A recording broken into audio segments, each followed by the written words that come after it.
This is the Shine On You Crazy Daisy podcast, and I'm your host, Trudy Simmons from the Daisy Chain Group, providing platforms for women entrepreneurs to be seen and heard. This platform is for women entrepreneurs that want to hear the real stories of what it takes to be yourself and run a business with all the different hats that you might have to wear. These are the stories of the tenacious, the rebellious, and the resilient women that are working towards the future that they want to build for themselves and their families. Hello and welcome to the Shine On You Crazy Daisy podcast. And today I am joined by Fiona Sanderson from Miss S Accounting for Purpose. I can't wait to hear about this. Fiona, thank you so much for being involved in Shine On You Crazy Daisy Volume 3 and on the podcast. Please tell us about your book. Please tell us about your business. Hi, Trudy. Thank you for having me here today. I'm Fiona Sanderson, as Trudy said, co-owner of Miss S Accounting for Purpose. We have a small accountancy purpose down in south of Hampshire, and we work with community interest companies, charities and creatives. We're passionate about empowering our clients. Sorry, Trudy, I'm cutting you off there. By making numbers make sense and using this knowledge to help them build successful and sustainable organisations. We're going to come back to all of that because it sounds amazing. But first of all, you talk about in the chapter that you were diagnosed with ME and fibromyalgia. But what does it look like and feel like to finally get a diagnosis after having it for so long? I was really, really lucky. I got a diagnosis of ME after just 6 months of being unwell, and fibromyalgia a short while after that. Many people go years without a diagnosis, and that's primarily because GPs are thinking that they're malingerers or it's all in the head, and diagnostics are still almost impossible with these conditions. I do remember the day in January, dark day in January 2002, when my GP told me I'd got ME. It was such a relief, really was, to have a label. Didn't make any difference to my symptoms. There wasn't much in the way of treatment other than management, just there still isn't. But just to have a label meant that I could Google. I could find support groups, whether they were online or in real life, and it made such a difference because I knew that it wasn't all in my head. Yeah, that's the thing, isn't it? Well, I've just been at a conference talking about labels, and in this case, it is almost so important to be able to put a name on how you feel, because otherwise it does sometimes get to the stage where, is this all in my head? Am I making this up? Am I blowing it up? So it must have been a real revelation to you to finally have something that you could see how to manage things. Yeah, absolutely. I mean, my younger sister has ME as well. She got it a few years ahead of me. So when I got ill, I kind of suspected that that's what it was because I was seeing the similarities in the symptoms. But until you get that label from a medical professional, you don't know. And just giving gallons and gallons of blood for testing this, that and the other, and everything coming back normal. Well, just because it's normal doesn't mean I feel healthy. 20 years on, there's still a huge level of disbelief in some sectors of the medical profession. But I think we're going to see changes in the next few years because of long COVID. Because it's so similar in terms of symptoms. So although I don't wish anybody to have long COVID, it's quite fortunate from us people with ME. There's been research and things done around it. I think it also gives you the ability to better manage your time and your business when you know what your capabilities are. Whether you push it to the limits or not is another thing. But yeah, you know me too well, Trudy. But it does help. It must help to be able to think, I don't just feel tired, I need to stop. It's taken me a lot of years to learn how to pace sensibly, and still I don't always listen to my body, but I know what I ought to be doing, and I do try to do it most of the time. Brilliant. So then you talk about meeting Tracy and starting a business together, and what a great part of your life that was. But why did you both decide to create a business around helping charities? She definitely did, and continues to make a huge difference to my life in so many ways.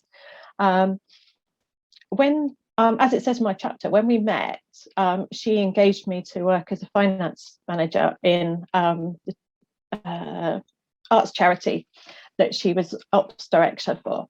And at that time, which is 2012, 2013, there were huge cuts being made in funding. This particular arts charity lost 52% of its funding. Just one day it was there, the next day it was gone. Another charity, arts charity, lost 100% of theirs. So it was tough. But being finance people, and both of us had been in accounts since school,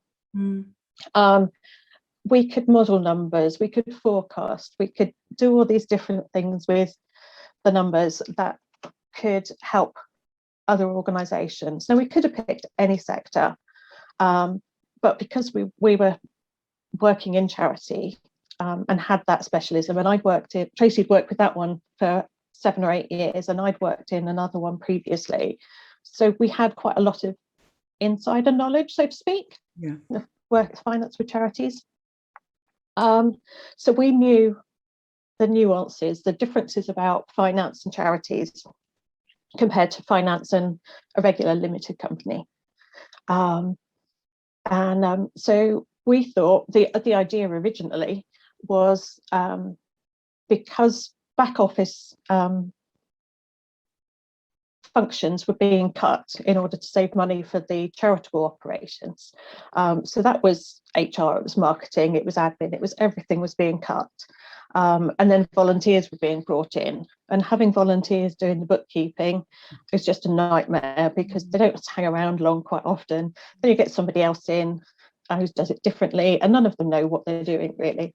So we thought if we set up a hub of professionals from different fields who were all charity savvy, the charities could then use the resources as needed without the commitment required around employees. It's kind of a way of charities being able to outsource to experts who knew the sector well. So that was our plan. Yeah. We just we got started doing the accounts and finance and what have you, because that's what we knew when we started building a network of other charity professionals that we could bring in. But we just got so busy with what we knew, which isn't unsurprising really, or isn't surprising I should say, that we didn't get any further. We didn't build the business round to the other sectors. It's something that we may still do, but we have built a fantastic network that grows almost by the week. Charity professionals who we can refer clients and non-clients alike to. So we've kind of done it.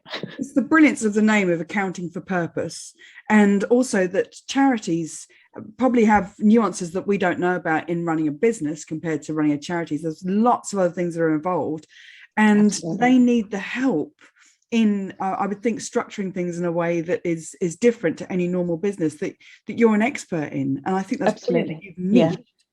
Yeah, and community interest companies, they kind of almost sit between charity and a limited company, and they're different again.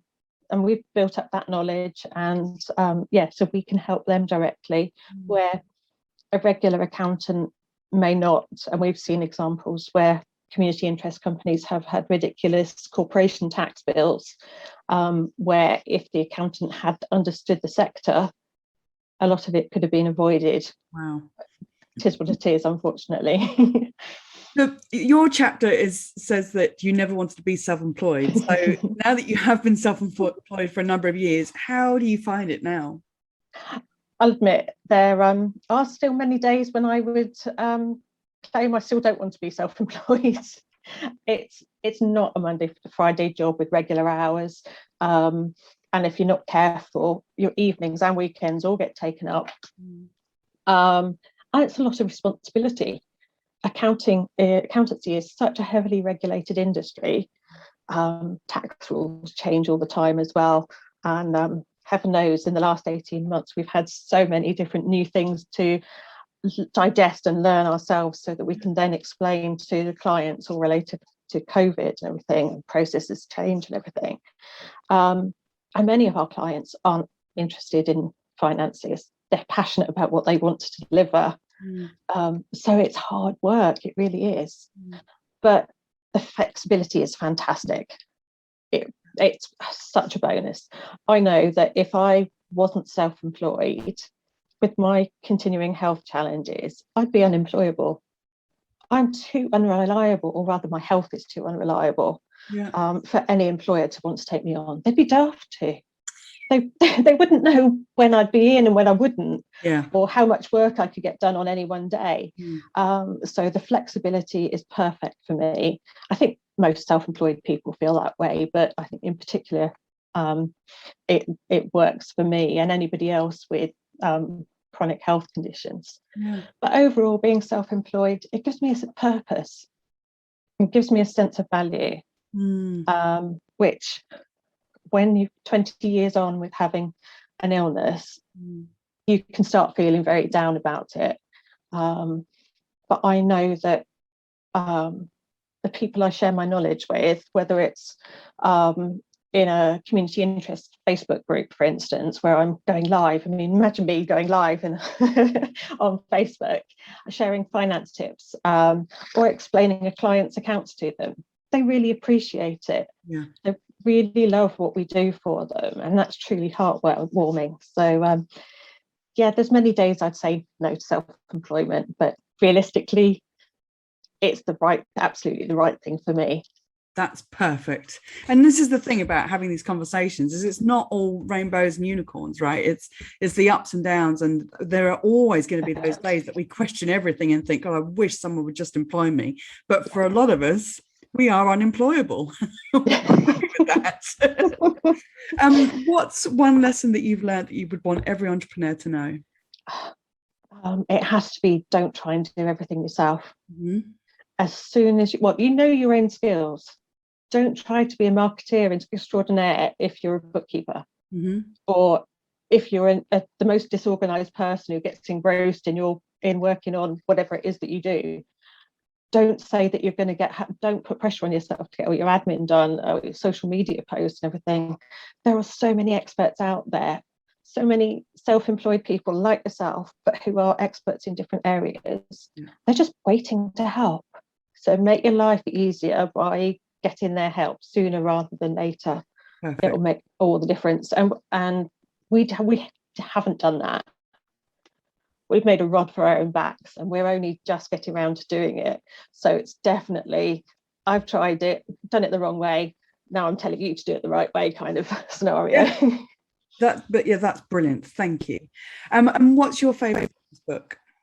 My favourite book, business book, it has to be Eat That Frog by Brian Tracy. It's such a simple premise. It really is. And it's just about doing that horrible task first. Get that one done first in the day. And then everything else is going to feel hunky-dory. It's going to be such a nice day. You feel productive.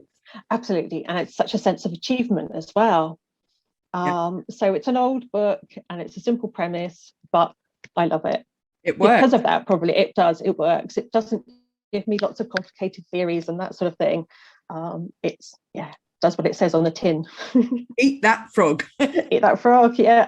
Fiona, thank you so much. I really appreciate you doing the interview, being in the book and talking about purpose and charities in a way that makes you feel like that even though you may not have wanted to be self-employed, it's given so much to you. So thank you so much. You're welcome. Thank you so much for watching the Shine On You Crazy Daisy podcast.